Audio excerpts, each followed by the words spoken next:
अली एक ज़हीन और मेहनती लड़का था जो अपने वालिद की छोटी दुकान पर मदद करता था।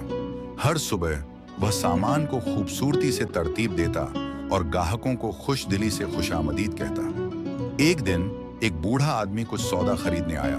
उसने अली को पैसे दिए और अपना सामान लेकर चला गया। जब अली ने पैसे गिने तो उसे एहसास हुआ कि बूढ़े आदमी ने गलती से ज्यादा रकम दे दी है। बगैर किसी तवक्कुफ के अली उसके पीछे दौड़ा। जनाब, आपने मुझे ज्यादा पैसे दे दिए हैं। अली ने आवाज लगाई और इजाफी रकम उसकी तरफ बढ़ाई। बूढ़ा आदमी हैरान हुआ। तुम ये रख सकते थे, मुझे तो पता भी न चलता, उसने कहा। अली मुस्कुराया और जवाब दिया, मगर अल्लाह तो जानता है, दियानतदारी हमारे ईमान का हिस्सा है और नबी करीम सल्लल्लाहु अलैहि वसल्लम ने हमें हमेशा सच बोलने और ईमानदार रहने की तालीम दी है।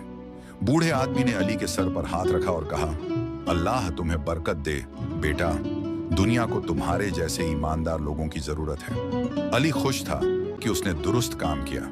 उसकी ईमानदारी ने न सिर्फ बूढ़े आदमी का एतमाद जीता बल्कि पूरे गांव के लोगों का भी।